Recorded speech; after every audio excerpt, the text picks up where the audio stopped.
In this week's video, we'll discuss why it's fair to say the models and charts are maintaining a bullish bias. This is last week's title slide, a table set for more upside. It's what we saw. S&P 500 gained 11.9 or roughly 12 points after last week's video. Our approach and our models are designed to have us pay attention to what is happening and make allocation adjustments as needed. Currently, what is happening is bullish. Over the past 4 weeks, we've moved from a technical stance on Friday, June 21st and Monday, June 24th that favored bearish outcomes.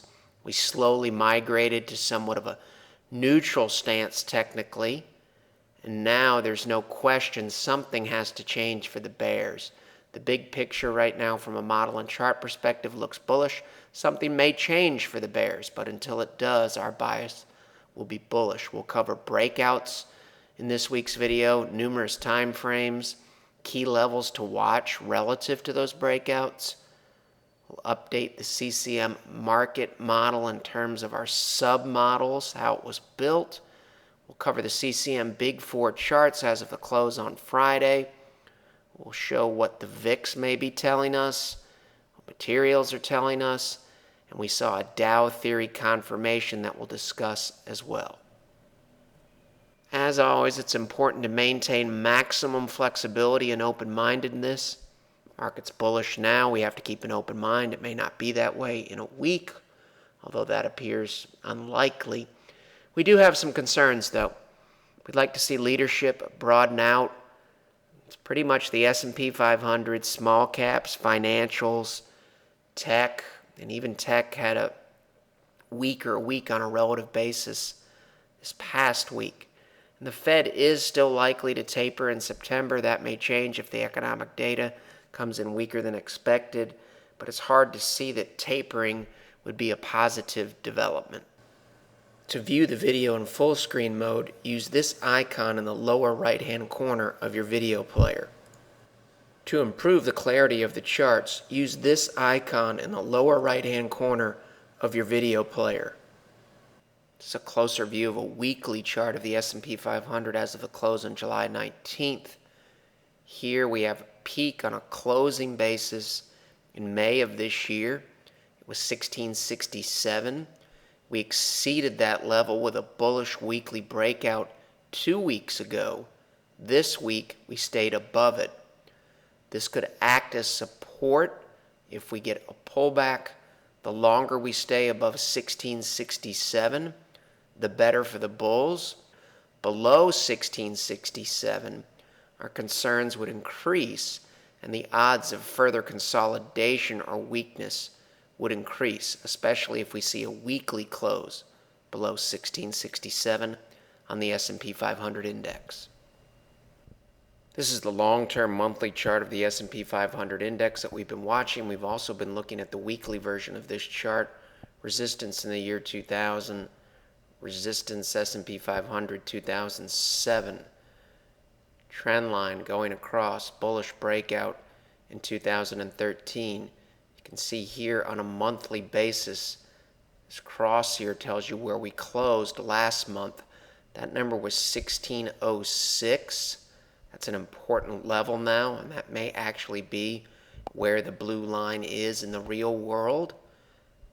This month, the low was 1604 and change on the S&P 500, also an important level. So it tells us that right around the 1600 level, as long as the S&P 500 can stay above 1600 for the next 8 trading days, which means we'd finish the month above this blue line, that gives us confirmation of this breakout in some respects, and especially if this higher high relative to this high can be in place at month's end. What does all this tell us? It tells us that as long as this level holds, and as long as this level holds, upside relative to this 13-year breakout could be surprisingly bullish And I would be very, very careful with any bearish or short positions, at least from a longer term perspective, if we stay above 1606 and 1604 on the S&P 500 index. This is a daily chart of the S&P 500. Last week, the week with the close on Friday, July 19th, we exceeded now on a closing basis the intraday high here that was made in May of this year at 1687. So 1687 is another level. As long as the stock market stays above 1687, it's very easy to remain bullish. Williams percent R, we noted previously that a close above negative 20 would be a good step for the bulls. You can see we've clearly had bullish momentum, which is what Williams percent R measures. Similar to what we see on a weekly chart, not too many bad things typically happen when the S&P 500 has momentum on Williams percent R above negative 20. Bullish momentum, good things tend to happen. This is the 50-day moving average. We've clearly taken it back. The slope of it on the S&P 500 is positive. That tells us that the intermediate term trend, the bias, is bullish. This is the 200-day moving average. Price is above it. The slope is positive. It tells us that the long-term trend is up. This is the exact same chart we just looked at with one exception. Instead of looking at high, low, close bars, now we're simply looking at closing prices. So the same analysis using closing prices tells us that a good demarcation line short term for the bulls and bears, as long as the S&P 500 can hold this high here in May on a closing basis, which was 1669, it's relatively easy to maintain a bullish stance. From an intermediate term and longer term perspective, there's very little in the way of evidence supporting the bearish case currently. That may change. The whole reason for using systems, models, and disciplines is you wait for evidence of change to occur. One example would be when this 50-day turns up here, that's a good sign. When price retakes the 200-day moving average in November of 2012, that's a good sign. When price retakes the 50 here, that's a good sign. When price successfully retests the 50 here, that's a good sign. After all that happened, good things happened in the market. Intra-week, we try to provide updates on our Twitter feed at Shavako Capital. You don't have to know anything about Twitter or be on Twitter or particularly like Twitter to read our comments and use the links on our feed. If you just search for Shavako Capital Twitter or at Shavako Capital on Google, you should be able to find this page and then use any of the links to the charts or posts. Moral of the story, price above, blue above red, slopes of all of them up, a higher high.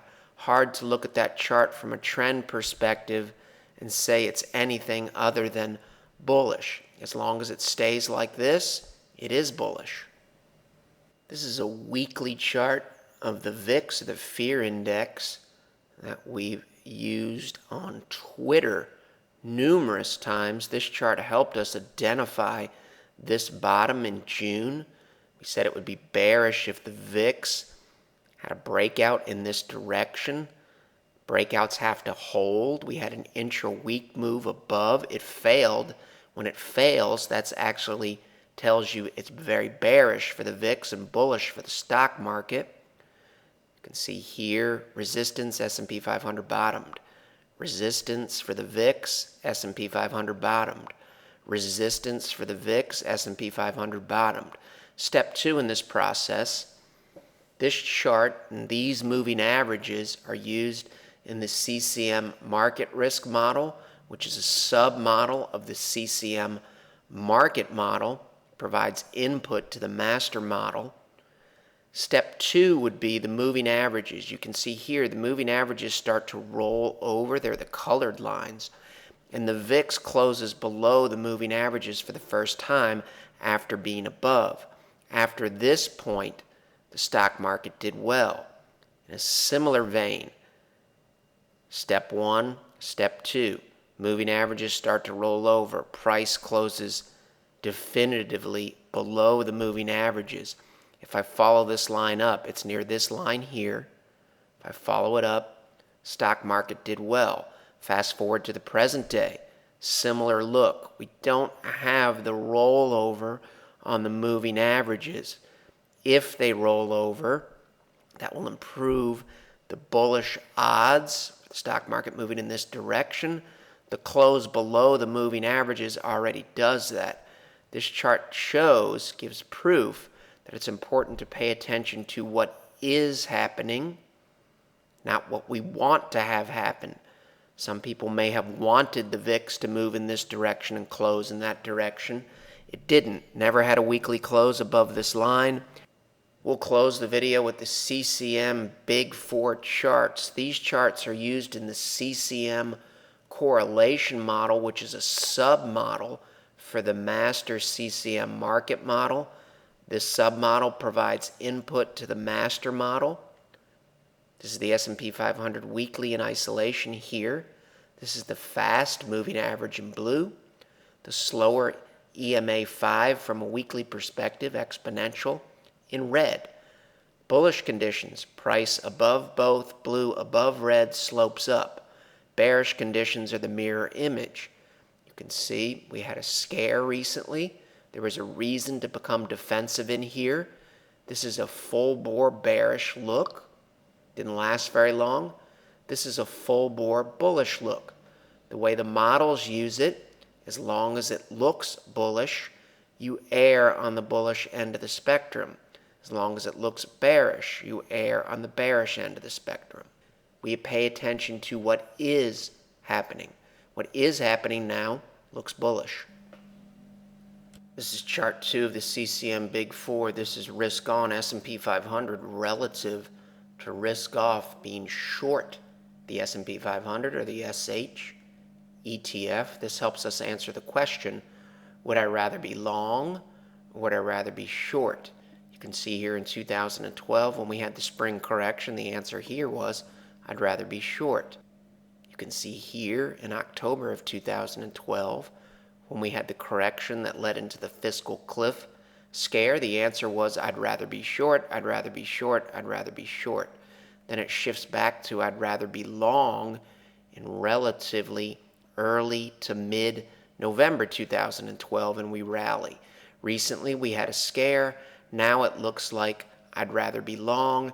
We also have a higher high being made on a closing basis on the weekly chart, which somewhat confirms this turn. As long as this chart looks like this from an intermediate term perspective, we'd rather be long than short. This is chart 3 of the CCM Big Four. This is risk on S&P 500 relative to risk off the AGG aggregate bond ETF. When the ratio rises, stocks are in favor relative to bonds. This is what risk off looks like, telling you that bonds have greater demand relative to stocks. You can see this chart was also helpful during the correction in the spring of 2012. It also helped with the fiscal cliff correction between October and mid-November 2012. We said this chart could be very telling in here which way it broke. It appeared here in early June as if it were going to break in the bear's favor or in a risk-off mode. However, we never got the bearish cross, blue below red, and now this chart has moved back to a convincing state favoring owning stocks relative to bonds. This is chart 4 of 4 of the CCM Big Four charts. All 4 of these charts are used in the CCM correlation model, which is a sub-model that provides input to the master CCM market model. This is JNK, risk-on bonds relative to more conservative or risk-off treasuries. All things being equal, it tends to be a negative sign when this ratio, bond ratio, is weak. Stock market weak, ratio weak, stock market weak. Can have exceptions. We had a big exception in 2013, big head fake. This is the point where we went and double-checked our weightings due to correlations in our models, and we actually bumped down the weight of this chart. It's not weighted as heavily as it was before, and this is a good example of it. Ratio was weak, stock market continued to go up. However, it's still useful. Currently, it looks bullish, as you can see, momentum bullish. As long as it stays in a state like this, it tends to support bullish outcomes for the stock market. Quickly here, this is small caps weekly. Leadership in small caps continues, which is typically a good sign. The weekly chart here looks bullish. Momentum looks good. Price above blue, blue above red, slopes up. Continuation of what we covered last week for the CCM market model. This is one of the master spreadsheets we used to originally backtest the model. The model helps us determine our prudent exposure for the separate accounts that we manage between conservative assets and risk assets. So think stock bonds in the simplest form. This is a backtesting in 2003. This was the allocation that the model recommended. There are 5 submodels that all recommend an allocation on their own using various methods. The model weights them differently. Last week we showed that the override model in isolation. So if I run the master model using only the override model, it beats the S&P 500. Average annual return here. So the average annual return for SPY over the same 10-year period. The max draw on the override model, much, much better than the max draw on SPY. Now let's look and see what the step-out model does in isolation relative to the S&P 500. This is the intermediate step to get there. Now we're using 0 weights for everything, and ultimately what we're seeing here is when we don't give the model any input from these models, it just tells you to go to 100% bonds. You can see here, if you went to 100% IEF, this is what you would get versus the stock market. If I want to see how the master model would perform if I only used one of the 5 inputs, which we don't.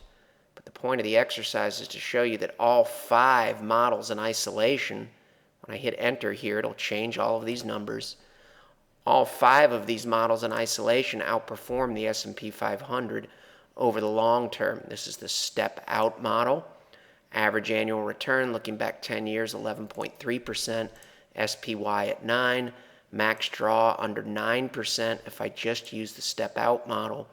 S&P 500 or SPY buy and hold had a max draw here of roughly 55%. We'll continue to look at this over the next few weeks, showing that all 5 models add value and that we have diversification from curve fitting. We also have diversification relative to methods and time frames, and diversification in terms of each model may work a little bit better under different circumstances.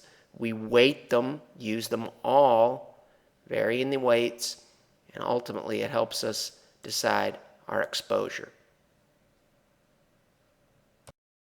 The material in this video has no regard to the specific investment objectives, financial situation, or particular needs of any viewer. This video is presented solely for informational purposes and is not to be construed as a solicitation or offer to buy or sell any security or any related financial instruments, nor should any of the content be taken as investment advice. Any opinions expressed in this video are subject to change without notice, and Shavaco Capital Management, LLC, or CCM, is not under any obligation to update or keep current the information contained herein. CCM and its respective officers and associates or clients may have an interest in the securities or derivatives of any entities referred to in this material. CCM accepts no liability whatsoever for any loss or damage of any kind arising out of the use of all or any part of this material. We recommend that you consult with a licensed and qualified professional before making any investment decision.